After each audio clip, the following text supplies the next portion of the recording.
ইরানে সরাসরি বিমান হামলা যুক্তরাষ্ট্রের 3 পারমাণবিক কেন্দ্র ধ্বংসের দাবি ট্রাম্পের। ওয়াশিংটনে কঠোর পরিণতির হুঁশিয়ারি তেহরানের। ইসরায়েলে ফের আক্রমণ। I can report to the world that the strikes were a spectacular military success. Iran's key nuclear enrichment facilities have been completely and totally obliterated. The U.S. administration holds sole and full responsibility for the consequences of its actions. যুক্তরাষ্ট্রের পদক্ষেপে বিশ্বজুড়ে নিন্দার ঝড়। জাতিসংঘের উদ্বেগ, পুরো অঞ্চলে উত্তেজনা বাড়ার শঙ্কা। মধ্যপ্রাচ্যে এবং সারা বিশ্বে একটা উত্তেজনা বাড়িয়ে দেবে।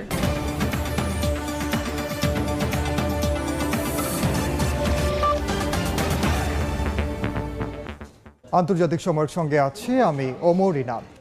2 সপ্তাহ সময় নেয়ার দুদিন পরই ইরানে বিমান হামলা চালিয়ে সংঘাতে সরাসরি জড়িয়ে পড়ল যুক্তরাষ্ট্র। দেশটির 3টি পারমাণবিক কেন্দ্র ধ্বংসের দাবি করেছেন মার্কিন প্রেসিডেন্ট ডোনাল্ড ট্রাম্প। আগ্রাসনের বিরুদ্ধে পাল্টা পদক্ষেপের হুঙ্কার দিয়েছে ইরানও। ফোর্দো, নাতাঞ্জ ও ইস্পাহান পারমাণবিক স্থাপনায় হামলার পর ইসরায়েলকে লক্ষ্যবস্তু করেছে তেহরান। রোববার সকালে মুহুর্মুহু ক্ষেপণাস্ত্র হামলায় কেঁপে ওঠে তেল আবিব, হাইফা ও অধিকৃত গোলান মালভূমি সহ বিভিন্ন এলাকা। ওয়াশিংটনকে কঠোর পরিণতি ভোগ করতে হবে বলে হুঁশিয়ারি দিয়েছেন ইরানের পররাষ্ট্রমন্ত্রী। ইসরায়েল ইরান সংঘাতে শেষ পর্যন্ত সরাসরি জড়িয়ে পড়ল যুক্তরাষ্ট্র। ইরানের ফোর্দো, নাতানজ ও ইস্পাহান পারমাণবিক স্থাপনায় সফল হামলার দাবি করেছে ওয়াশিংটন। মার্কিন প্রেসিডেন্ট ডোনাল্ড ট্রাম্প জানান, মাটির গভীরে থাকা ইরানের সবচেয়ে বড় পরমাণু কেন্দ্র ফোর্দো স্থাপনায় ভারী বোমা ফেলা হয়েছে। পরমাণু কেন্দ্রটি নিশ্চিহ্ন হয়ে গেছে বলেও দাবি তার। ইরানে মার্কিন হামলার পর হোয়াইট হাউসে জাতির উদ্দেশ্যে ভাষণ দেন ট্রাম্প। ইরান এখনই শান্তির পথে না এলে ভবিষ্যতে আরো বড় হামলার হুঁশিয়ারি দেন তিনি।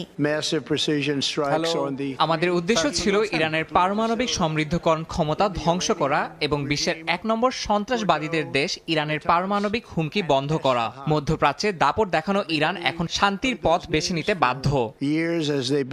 3টি পরমাণু কেন্দ্রে হামলার সত্যতা নিশ্চিত করেছে ইরানও। তবে যুক্তরাষ্ট্রের হামলার আগেই পরমাণু কেন্দ্র থেকে পারমাণবিক উপকরণ সরিয়ে নেওয়া হয় বলে জানায় খামেনি প্রশাসন। ওই হামলায় বড় ধরনের ক্ষয়ক্ষতি হয়নি বলেও দাবি তাদের। বিকিরণ পর্যবেক্ষণ সংস্থা ও পারমাণবিক স্থাপনার আশপাশে সরেজমিনে পর্যবেক্ষণ করে কোনো তেজস্ক্রিয়তা ছড়ানোর আলামত পায়নি।